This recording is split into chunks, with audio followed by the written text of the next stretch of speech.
بسم الله الرحمن الرحيم.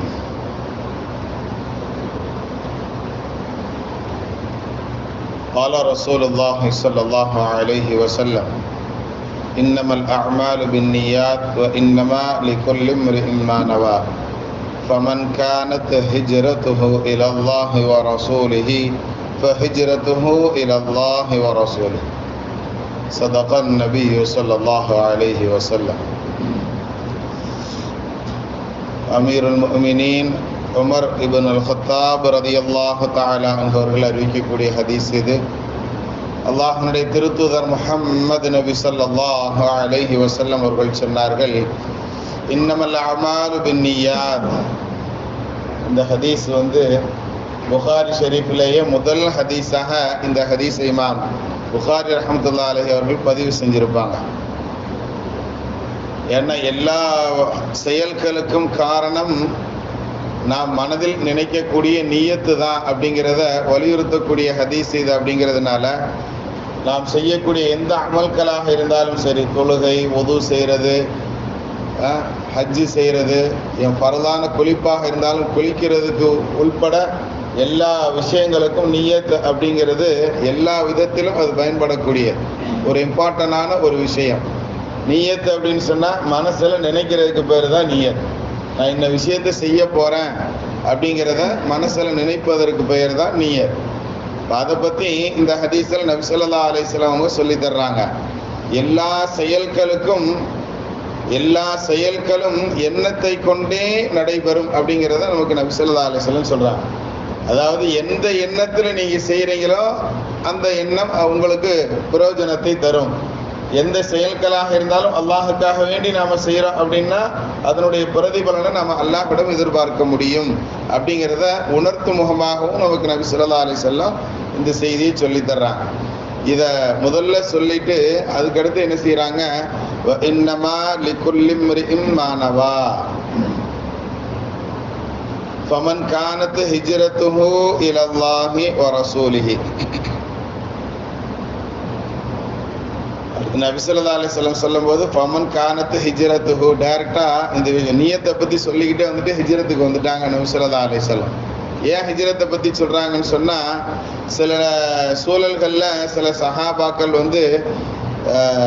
அவர்கள் ஹிஜ்ரத்து செய்த செயல் அப்படிங்கிறது சில விஷயங்களுக்காக வேண்டி இருந்தது. அந்த விஷயத்தை பற்றி விளக்க முகமாகவும் அவர்களுடைய இந்த ஹதீஸ் அமைந்திருக்கும்.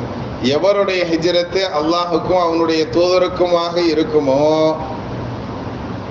அவருடைய ஹிஜ்ரத் அல்லாஹுக்கும் தூதருக்குமாகவே ஆனதாக ஆகும். அல்லாஹ் ரசூலுக்காண்டி யார் ஹிஜ்ரத் செஞ்சிருந்தாங்களோ அதனுடைய பிரதிபலனை அல்லாஹ் ரசூலிடமே அவர்கள் அடைந்து கொள்வார்கள். வமன் கானத் ஹிஜ்ரத்துஹு லிதுன்யா, யார் துனியாவுக்காக வேண்டி ஹிஜ்ரத் செஞ்சிருப்பாங்களோ யுஸீபுஹா, அதுவும் அவருக்கு கிடைக்கும்.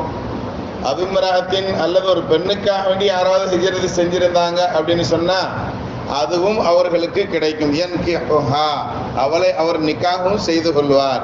ஃபஹிஜ்ரத்துஹு இலா மா ஹாஜர இலை, என்ன விஷயத்துக்காக வேண்டி ஹிஜ்ரத் செய்கிறாங்களோ அந்த ஹிஜ்ரத் அவர்களுக்கு கிடைக்கும் என்ற செய்தியை நபி ஸல்லல்லாஹு அலைஹி வஸல்லம் அவர்கள் ஹிஜ்ரத் என்ற இந்த விஷயத்தையும் நியத் அப்படிங்கக்கூடிய அந்த விஷயத்தையும் சேர்த்து நமக்கு என்ன செய்கிறாங்க, இந்த முதலாவது ஹதீஸ்லேயே நமக்கு என்ன செய்வாங்க, நபி ஸல்லல்லாஹு அலைஹி வஸல்லம் பாடமாக சொல்லி தருவாங்க கண்ணியத்திற்குரியவர்களை.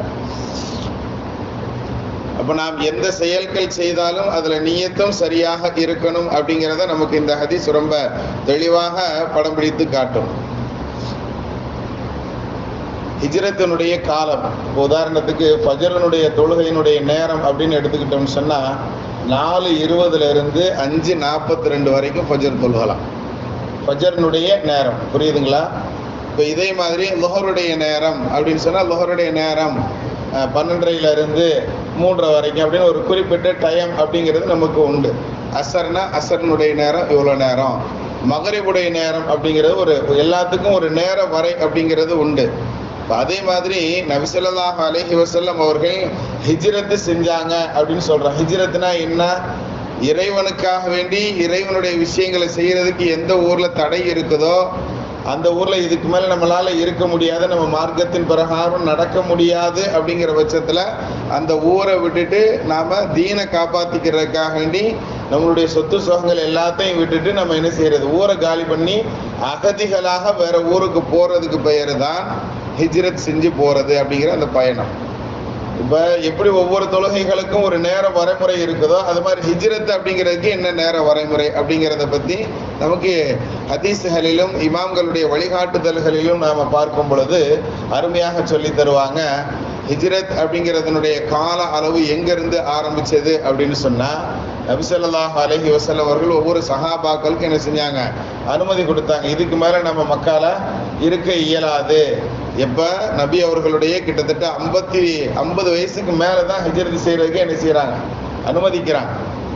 மதீனாவுக்கு உண்டான ஹிஜ்ரத்துக்கு அதுக்கு முன்னாடியே என்ன செய்வாங்க, அபிசீனியா நாட்டுக்கு என்ன செய்வாங்க, ஹிஜ்ரத் செய்ய போ சொல்லிடுவாங்க. சில சஹாபாக்களை ஹிஜ்ரத் செஞ்சு போங்க அப்படின்னு சொல்லிடுவாங்க. கிட்டத்தட்ட 70 பேர் கொண்ட ஒரு கூட்டம், அதுல ஒரு குழு, அதுலயும் என்ன செய்வாங்க, உஸ்மான் ரலியல்லாஹு தஆலா அன்ஹு இருப்பாங்க. நபியினுடைய மகளாராக இருந்த அந்த அவர்களுடைய மனைவியும் என்ன செய்வாங்க, அதுல அந்த பயணக்குழுலாம் இருப்பாங்க.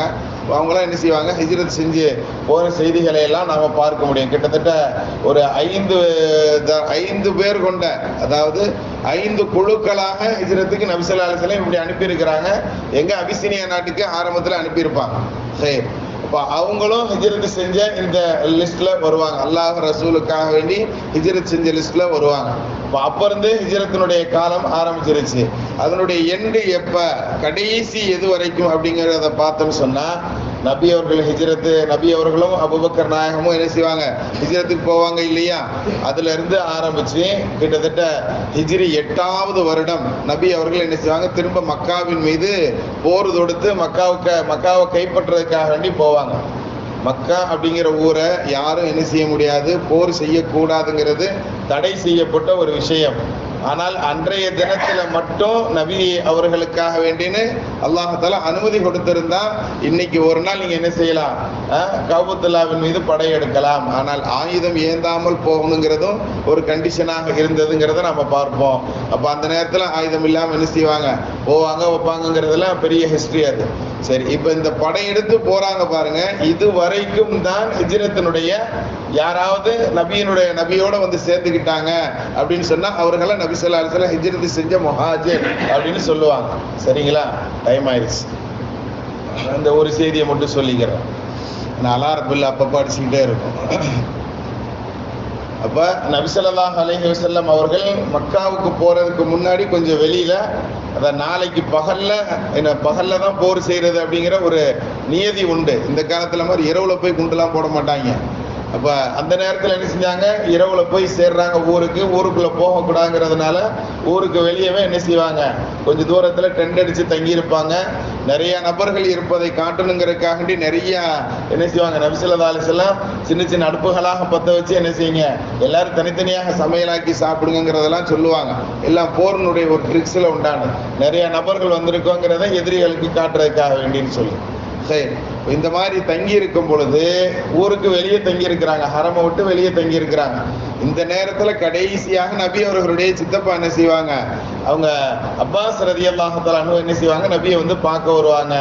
அப்போ உமர் நாயகம் ரலியல்லாஹு தஆலா அன்ஹு கொண்டு வந்து நபி ஸல்லல்லாஹு அலைஹி வஸல்லம் முன்னாடி நிப்பாட்டிடுவாங்க. அப்போ நபி அவர்கள் சொல்லுவாங்க, ஹிஜ்ரத் இவரோட முடியுது அப்படிங்கிற செய்தியை சொல்லுவாங்க. ஹிஜ்ரத் எப்பயோட முடியுது, இப்போ நாளை காலையில் என்ன செஞ்சிருவாங்க, மக்காவை வெற்றி கொள்ள போயிடுவாங்க. மக்கா வெற்றி கொண்டதுக்கு அப்புறம் நான் மக்காவை விட்டு ஹிஜ்ரத் செஞ்சு வர்றேன்னு யாரும் சொல்ல முடியாது இல்லையா. மக்கா தான் நம்ம இஸ்லாமியர்களுக்கு சொந்தமாக ஆக போகுது இல்லையா. அப்படிங்கிறதுனால அந்த ஊரை விட்டு வெளியே இருந்த அந்த காலம் வரைக்கும் யாரெல்லாம் வந்தாங்களோ அவங்களெல்லாம் ஹிஜ்ரத் செய்த முஹாஜிர்கள் அப்படின்னு சொல்லப்படும். அதுல கடைசியாக அந்த லிஸ்ட்ல வர்றவங்க யார் அப்படின்னு சொன்னா அப்பாஸ் ரலியல்லாஹு தஆலா அன்ஹு அவர்கள் தான் வருவாங்க. இவரோடு ஹிஜ்ரத் முற்று பெற்று விட்டது அப்படிங்கிற செய்தியை நபி ஸல்லல்லாஹு அலைஹி வஸல்லம் அவர்கள் சொன்னாங்க. அப்ப இதுக்கு அடுத்து ஹிஜ்ரத் இருக்கா இல்லையா, நாமெல்லாம் முஹாஜிர்கள்ல வருவோமா இல்லையாங்கிறத இன்ஷா அல்லாஹ் நாளை தினத்தினுடைய செய்திகளில் பார்ப்போம். அல்லாஹ் தஆலா உண்மை விளங்கி அமல் செய்யக்கூடிய பாக்கியவான்களை நம்மை கபூல் செய்வானாக. பிஹக்கி சய்யிதினா வ ஆலி சய்யிதினா முஹம்மத்.